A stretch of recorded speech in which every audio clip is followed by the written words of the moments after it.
Thank you for joining us for story time. Today is Thursday, so if you already joined us for the live Thursday reading, then you've already heard this section of the story.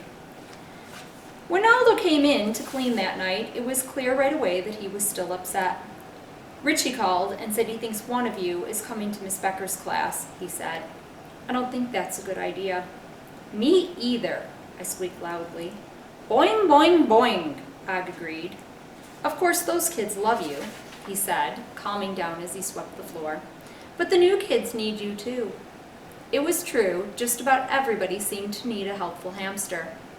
Later that night, after Aldo left and Og was quiet, I slipped my little notebook out from its hiding place and started a couple of lines. Reasons to stay in room 26. 1. Mrs. Brisbane relies on me. 2. The new students have a lot of problems and need help. 3. To stay with Og, I hope. Reasons for me to move to room 18. 1. To be with my old friends, Richie, Heidi, Gail, Kirk, Tabitha, and AJ. 2. To teach Miss Becker about pets. Reasons for Og to move to room 18. 1. To be with his old friends, Richie, Heidi, Gail, Kirk, Tabitha, and AJ. And 2. To teach Miss Becker about pets. I stared at those lists for hours and hours and hours, but I couldn't decide which would be the best choice for me.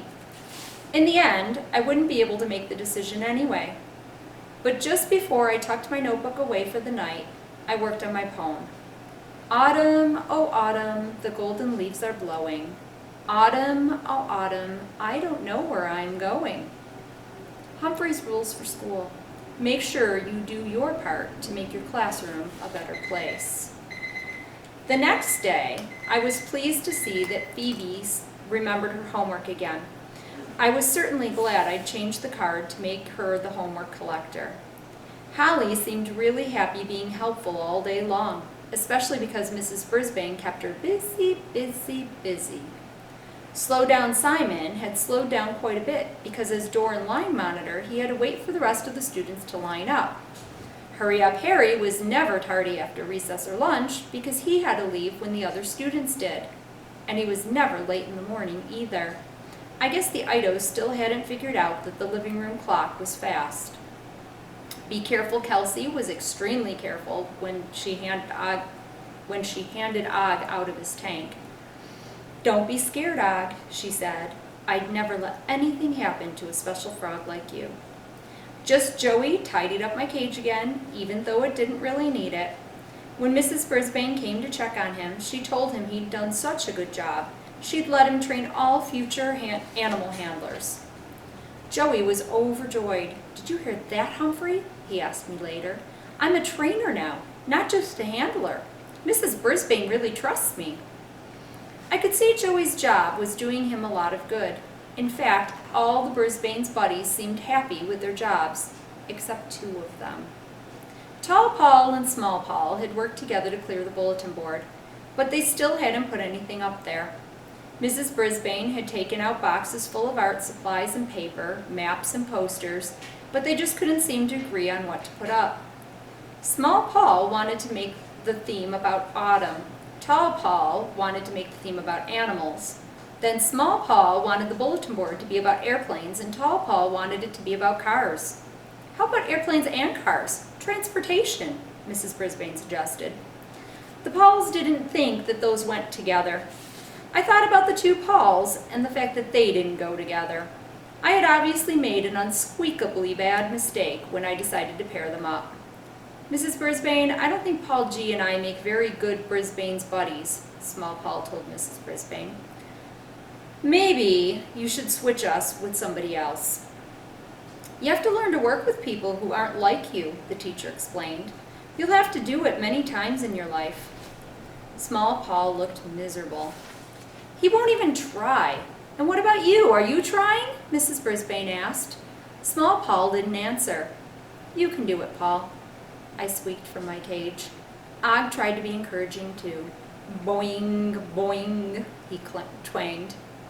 Mrs. Brisbane looked over at us. Look at those 2. Can you think of 2 animals who are less alike than Og and Humphrey?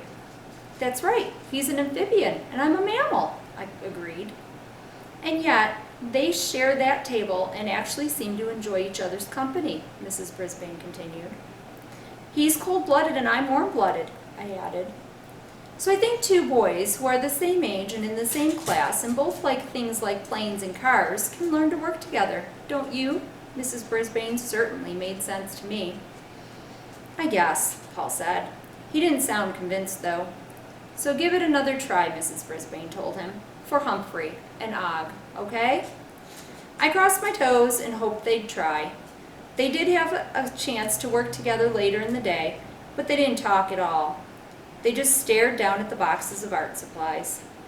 Something I hadn't planned for happened next. Mrs. Brisbane asked Holly to return some playground equipment to Mrs. Wright. There were several bats and a box of balls.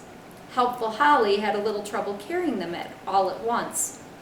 The bats crashed to the ground, the box tipped over, and the balls bounced all over the floor. She picked them up, then admitted that she needed some help. Would you like to ask someone else to help? Mrs. Brisbane asked. Holly looked around the room and almost fell off my tree branch when she picked Rolling Rosie. The smile on Rosie's face told me that she was pleasantly surprised. I can carry the box on my lap, Rosie suggested. You can take the bats. Good idea, said Holly. After they had left, Mrs. Brisbane told the rest of the class, that's what I like to see in our classroom, working together. That's why I came up with Brisbane's buddies. Small Paul glanced at Tall Paul when he heard those words. I couldn't hear him, but he said something to Tall Paul, who nodded. Soon they were actually talking as they pulled things out of the box. A little later, Small Paul asked, Mrs. Brisbane, could we borrow your pictures of the kids in the class and go to the library? We need to scan them into the computer.